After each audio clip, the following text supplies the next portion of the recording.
Trading while working your 9 to 5 is probably one of the best ways to find your consistency in your own trading. A lot of people are messaging me saying, I'm trying to leave my job so I can trade full time. And I've done that and it sucks, because you're always relying on trying to make money. And you can't trade successfully, especially if you're new, if you're focused in that direction. Instead, you should keep your 9 to 5 so that way you can continue to have an income coming in while you're trading, so you're not relying on it. Now, with that in mind, you need to also be thinking about, why would I leave a job that's bringing in revenue to create another job to bring in revenue? Instead, why not do both? Why not have two sources of income? I used to just think about leaving one job to replace the other, and now I'm thinking of multiple sources of income. That's where you should be thinking about. Now, what style of trading fits best for someone who's working 9 to 5? That's swing trading. Swing trading is such a great way to trade that I wish I knew about when I first started. I just got exposed to trading with day trading, making money real quick because I was trying to leave a job I didn't like. Instead, swing trading is way different in terms of time frame. You can place a trade one day and get out the next day or the next week or the next month. You can set a longer plan. When you're looking at trades on a day trading perspective, you're looking at the 1 minute, the 3 minute, the 5, the 10, maybe the 15, maybe the 30. Most people probably are not. But what I want you to know is on swing trading, you're looking at the daily chart, the hourly chart, the 30 minute, maybe the 15 and 10 minute to execute your trade. The reason you're looking at the daily chart is because you're looking at the big picture.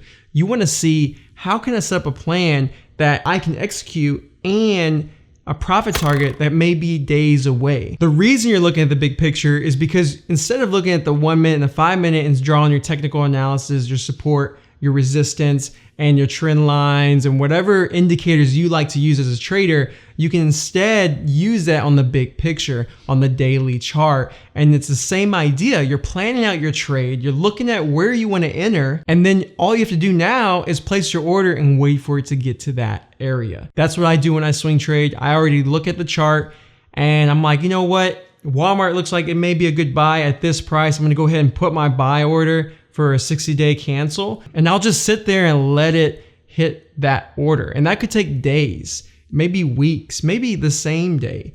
But what I'm saying is, when you're working, you don't have time to be sitting there trying to execute your trade.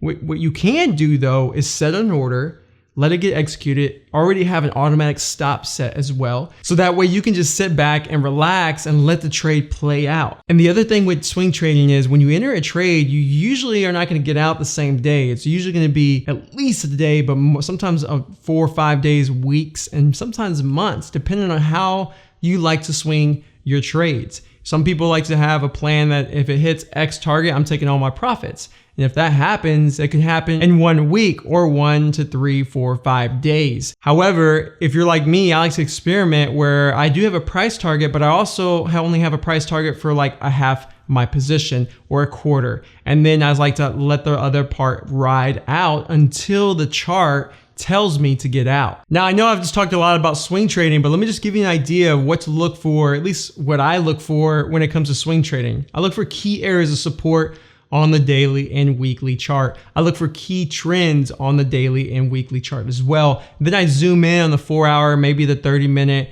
and kind of plan out, what would I like to see happen? Where would I like to enter on this stock? And I always look for confluence.